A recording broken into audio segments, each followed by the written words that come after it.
Welcome back to PC-98 Paradise, the series where we take a close look at classic games for the NEC PC-98, the most popular Japanese PC series of the early 1990s.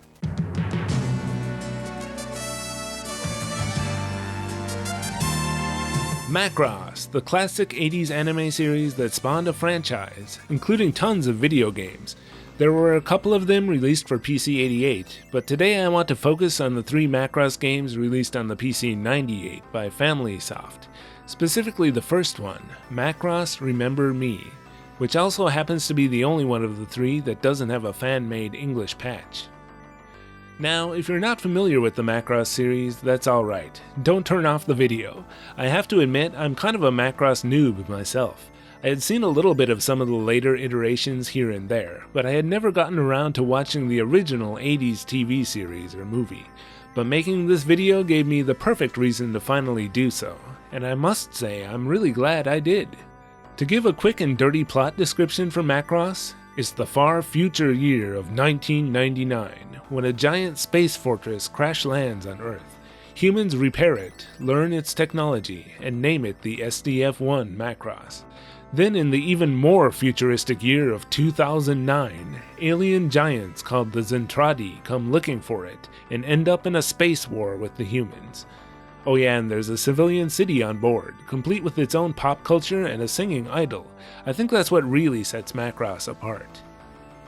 But anyway, what is this game I'm going to play today, and who the hell are FamilySoft?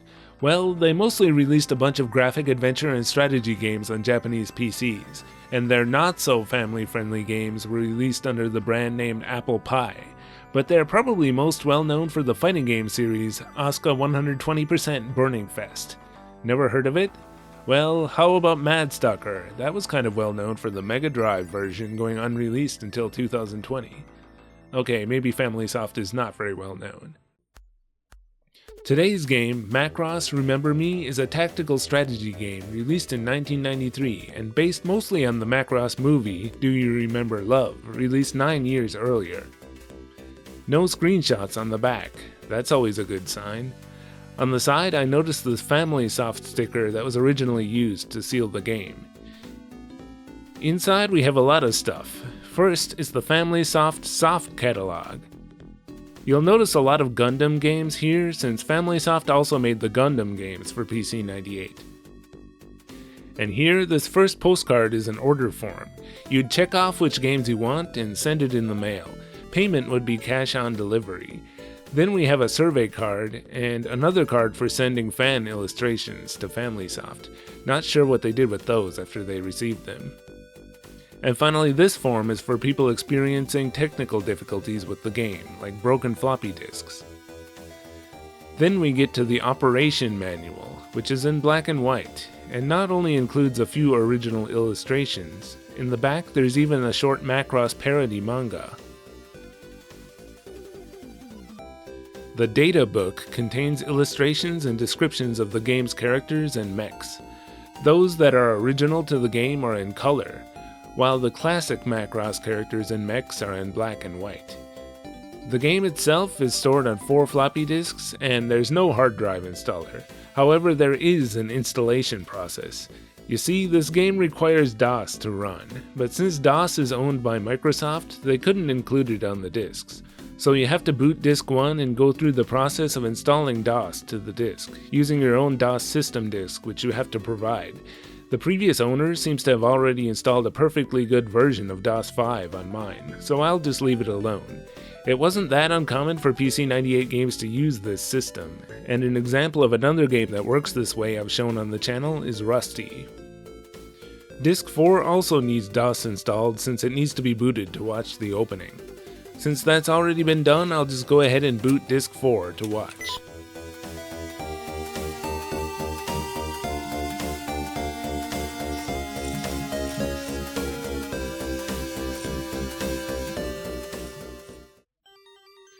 So this is a Macross opening on PC-98, complete with space battles as you would expect.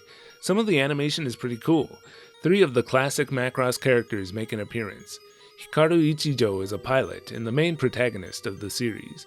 We also get brief glimpses of the idol, Lin Minmei, and Misa Hayase, a bridge lieutenant and also one of the main characters. After the title at the end, the opening repeats from the beginning. To play the game, we'll have to boot Disc 1, with Disc 2 also inserted in Drive 2. Though it was hard to tell from the opening, upon starting the game it became clear that the game was running way too fast. Turning the CPU speed switch down to medium or low just gave me the option of playing the game a little too fast or way too slow. The medium speed is pretty tolerable, though the text goes by a little too fast for me to read it. But the game always locks up eventually while trying to access the discs. So this is another game where I'm going to have to use the utility ER cache in order to fix these issues. Man, it would be nice to finally have another episode of PC-98 Paradise where I don't need to use this. Anyway, disabling the Intel cache seems to fix the disk lockup issue. It also slows the game down a lot, but not quite enough. I can't find any videos of this game running at the correct speed online, so I used the opening sequence to try to dial it in using the CPU wait command. The opening has musical cues for when Minmei is supposed to appear on screen and also for the title logo, so I did my best to line it up with those. This highly unscientific process eventually yielded a batch file to run the game at what seems like a reasonable speed. So now we're ready to go. Before the title screen, there's a brief conversation between the Zentradi in their language, but with Japanese in parentheses. It shows their discovery of human objects recovered from the Macross, and the Zentradi marveling at their tiny size. When the title comes up, we select First Contact to begin. There are graphics and text, I guess you could call them cutscenes, before and after and sometimes during each stage. The story is simply another retelling of the Macross story, but with original characters added for the game. Those characters, by the way, were designed by Haruhiko Mikimoto, a famous designer who worked on the original series, among many other things. The new characters are Kei Izuchi, a young pilot, and an aspiring singer named Gina A. Perona. They're basically just another Hikaru and Minmei. Then there are two other pilots, Dee Vermil and her squad leader, Giichi Ijuin. The new mechs were also designed by original Macross mech designer and series concept creator Shoji Kawamori. I quite like the look of the VFX3 Star Crusader Medusa, and it kicks ass in the game too. The game itself is a fairly involved strategy game, which requires wise management of limited resources. To be honest, this is really not my kind of game. Normally I steer clear of strategy games that look anywhere near this complicated, cause I'm too dumb. I only play strategy games for kids, like Farmland Story, remember? Can't we just play Macross AN No Love Song on PC Engine instead?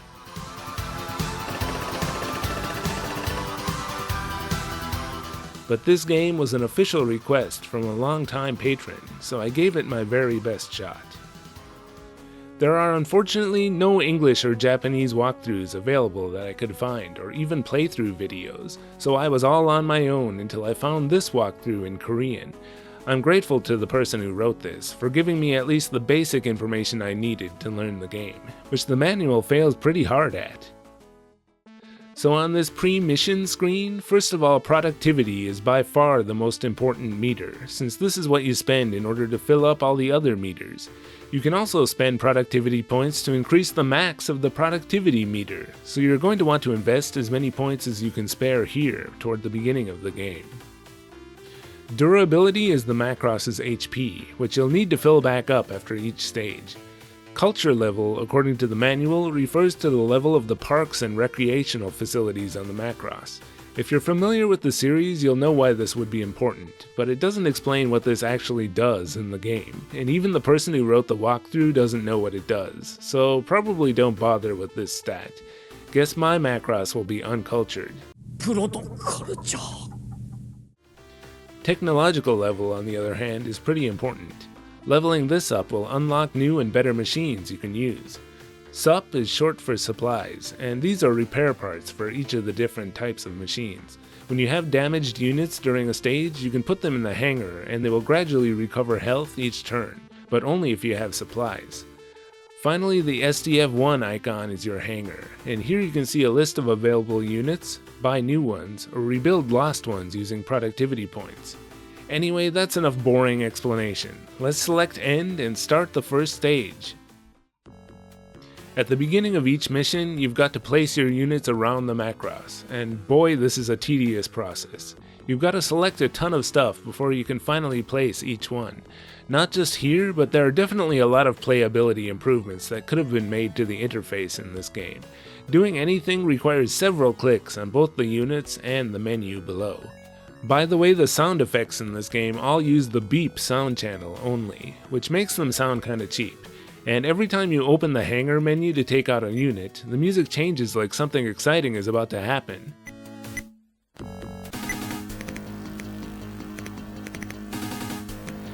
I hate how the music is constantly changing. Not only is there different music for the player phase and the enemy phase, the music also changes for the battle screen as well. You can never just listen and enjoy the tunes before they get interrupted, which is a shame because the music in this game is actually not too bad. Though the tracks are all short and only use the old monaural soundboard, which is a bit lazy for a 1993 game, the music was composed by famed FM sound wizard Ryu Umemoto, who did the music for Eve Burst Error and You Know, two of the best soundtracks on the PC-98. He later became known for his music in the Cave arcade shooters, before tragically passing in 2011 at the young age of 37. But let's honor his memory by enjoying the games he worked on. The first two stages of this game are fun and simple defensive missions. You just need to defend the Macross and survive for a certain number of turns.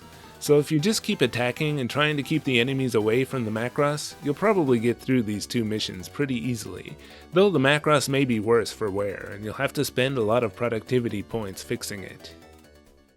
The third mission has a sudden huge jump in difficulty, however. In this one, it just says that you have to destroy an enemy ship, but it doesn't tell you which one or where it is. Even the walkthrough just says repel enemy ships on the left side of the map. So the first challenge here was figuring out what exactly I have to do, and I inevitably failed the mission several times as I tried to figure it out. I was determined to make a PC-98 Paradise episode about this game, but being stuck on stage 3? I didn't think I could make a decent video after seeing only 3 of the 13 stages. I had actually learned the game pretty well by this point, and yet I sat here stuck on this stage for days. There's a small battleship that comes from the left side, but destroying it doesn't do anything. The only other battleship is this big one way off to the left, but this can't be it. There are ships like this in the background of all the stage maps, and you usually want to steer clear of them. It even says so in the walkthrough. But though it may have been rash, I decided to try approaching the ship anyway, which was easier said than done. Even if I manage to attack it, it has a ton of HP. There's no way I'll ever be able to drain all of this. This can't be what I'm supposed to do. The game would let me know if it was, right? But then I noticed that when I'm near the ship, this line and circle appears on the minimap. To bring up the minimap, you simply place the cursor in the upper left corner of the screen, by the way. Could these marks mean that this is the objective? Or does it just mean my guys are over here and they're currently being attacked by this ship? I don't know, but somehow I had to find out. I needed to move a huge number of strong units way over here and maximize their attack power by changing modes to become able to gradually drain the ship's HP. It took the better part of a day, but somehow after several tries I managed to destroy this stupid ship. And of course, nothing happened. Well, I knew it. Guess I'll just end my turn and try something else. By the way, isn't it kinda weird that end turn is in the system menu? Why put such a basic function for playing the game in the system menu? But when I ended my turn here, something new popped up on the screen, and I was so surprised I ended up skipping most of the text. Turns out you have to end your turn after destroying the target. At long last, I've cleared stage 3. For stage 4, we're back to another standard defensive mission. Now this I know how to do. I was able to survive for the required number of turns, though I took a lot of punishment in the process. At the beginning of stage 5, it was hard to decide what to spend my limited resources on. I knew I had to invest in my production meter max for the long term, but I also needed to have enough supplies and usable units to get through the next stage, and so ended up with nothing left to invest. Stage 5 uses the third and final mission type, where you simply have to move the Skull Squadron leader to a specific location on the map. Sounds simple, but it's a lot easier said than done. The onslaught of enemy attacks in this game is just brutal, and there's never enough HP left on my units after the previous mission, never enough supplies to fix them, never enough units available, and never enough resources to improve the situation at all. This is a great game to play if you want to experience the feeling of dread, that feeling where you know you're losing, and you're just fighting until you're finally put out of your misery. 不思議ね。いつか負けると分かってるのに、こうして戦い続けてるなんてね。After a few tries, I realized I wasn't going to get through this stage like this, and again I was going back and forth in my head about whether to make this video or not, having still seen less than half the game. But I decided to give it one last Hail Mary. I realized that one of the reasons the situation was so hopeless was because my narrow victories on each stage were leaving me in poor condition to take on the next. And so I started the game again from the beginning, this time trying to get a near flawless victory on each stage, and dedicating almost all my resources to increasing my productivity max. In order to do this, I was going to have to save my game frequently. You get only 2 game saves on Disc 1 of the game. I mostly used Data Alpha for saving during stages, and Data Beta to keep a save at the end of each stage. It would be really nice if you could save on this screen before each stage, but you can't. And as usual, I used a backup of Disc 1 rather than the original for saving. And speaking of backups, I also kept backup copies of my old game saves at the end of each stage, so that I could go back if I ever needed to. You can just copy these 2 files from Disc 1. Stage 1 I was able to clear nearly flawlessly, but Stage 2 I did lose a unit, I believe. Good enough, I guess. Stage 3 was still as hard as ever though. This time I even found a new way to lose. After successfully destroying the target and ending my turn, instead of the stage clear screen, I was greeted with the game over screen, saying that Brown Squadron had perished. I thought that can't be right. Brown Squadron still has HP left. In disbelief, I retried from my last save a few times, but got the same result. After thinking about it for a while, I figured out the reason. You see, normally you lose when the Macross is destroyed, when you run out of turns in the non-defensive missions, or if either Skull Squadron or Brown Squadron goes down. Brown Squadron, by the way, is the squadron of the new characters D and Giichi. Not only do Skull and Brown Squadron have to still be alive when you complete the objective, but they also have to have enough fuel remaining to make it back to the Macross. Wait a second, that's the reason I lost? Come on, you're just going to let them die? Send out a search party or something. There are so many things you need to think about in this game. But anyway, after starting Stage 3 from the beginning again, I was eventually able to clear it again. Definitely not flawlessly, but giving me at least a better foothold to take on Stage 4 this time. And after clearing that stage, I now had my production max maxed out to the edge. Now I finally wasn't poor anymore. I could finally buy more of the things I needed to actually play the game. And guess what? I made steady progress throughout the rest of the game. I mean, I wouldn't say it was easy, but each stage didn't take me more than a few tries to win, and victories didn't have to be flawless to keep proceeding forward anymore. Near the end, when I had points to spare, I actually went ahead and maxed out my culture level just for the hell of it. I still don't know what it does, but it's gotta do something, right? I hope it helped me win. The story of the game follows the movie for the most part, but with parts from the TV series mixed in. For instance, there's a stage where Hikaru rescues Misa on Mars, and the male and female Zentradi are not at war with one another like they are in the movie. And the way that Max and Melia meet is similar but different from the way it happens in the TV series. Surprisingly, the original characters for the game play very little part in the plot. D and Giichi are just kind of there to add a line of dialogue here and there, and Kei and Gina have a character arc that basically goes nowhere. Gina is an aspiring singer working at a hamburger place. Hey, Mossburger? It's weird that they used the name of an actual Japanese fast food chain with just the logo changed. Why didn't they just use Macross Nalds or Hamburger Popo instead? Anyway, Gina loses the Miss Macross contest to Minmei, and Kei tells her that she shouldn't be a singer. Then in the ending, Gina decides she can never be like Minmei and says she's going to quit singing. Then Kei suddenly says he'll miss hearing her sing, and Gina decides, okay then, I guess I won't quit. What the hell, anyway?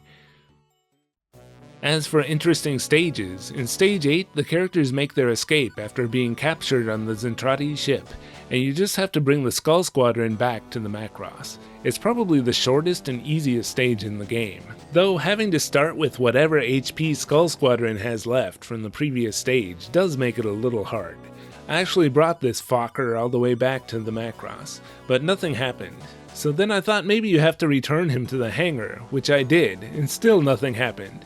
Turns out you need to place him on a specific spot on the map, and to make things even more confusing, the location is listed slightly incorrectly here in the walkthrough. And on this other stage I actually got him even closer to the ship than the game wanted me to. It doesn't even make sense that you have to be in a certain spot. This game is so cruel.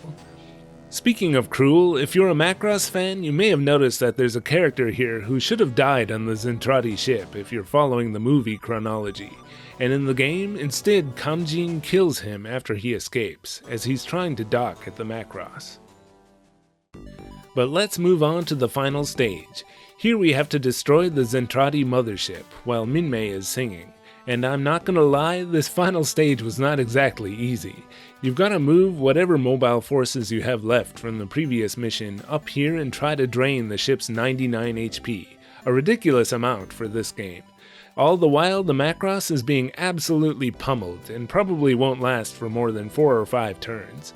Later on, I did notice that you can actually control some of the Zentradi forces to help guard the Macross in this stage, though it didn't make a huge difference. You've just got to take out their mothership before they can take out yours. In the end, a brute force strategy is what won out.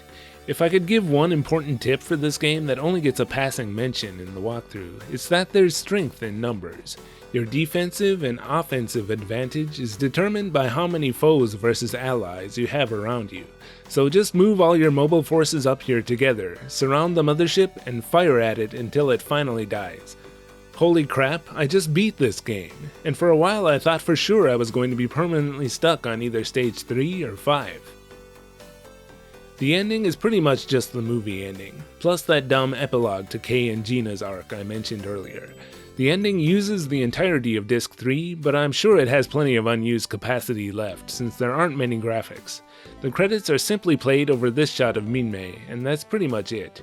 The game has you reinsert Disc 2 and it goes back to the title screen. There's only one port of the game, which was released in Korea only, for MS-DOS computers. It appears to be virtually identical to the original, except for the sound. I much prefer the FM sound in the PC-98 version.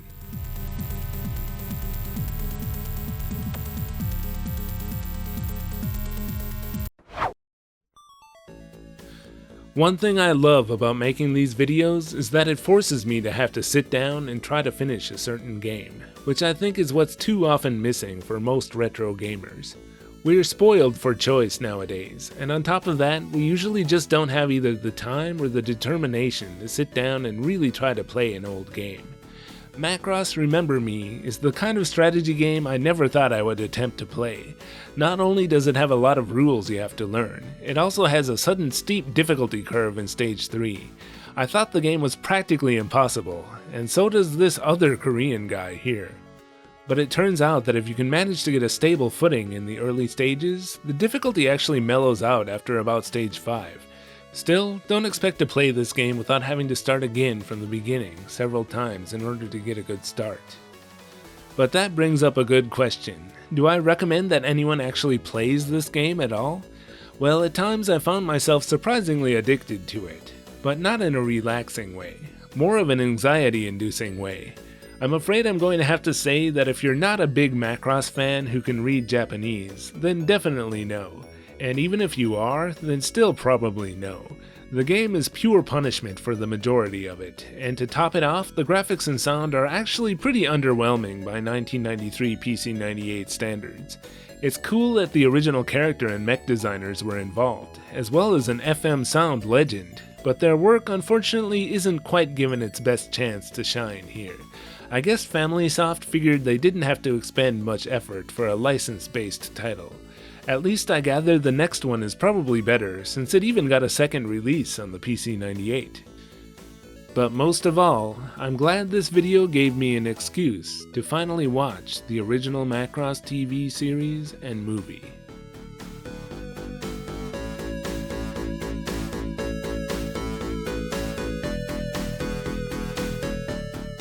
Thanks for watching this episode of PC-98 Paradise. This video was a request from longtime patron Hui Tran. Thanks, it's been an interesting Macross-filled 2 weeks. And thanks to all patrons, members, and viewers as always. See you all again in the next video.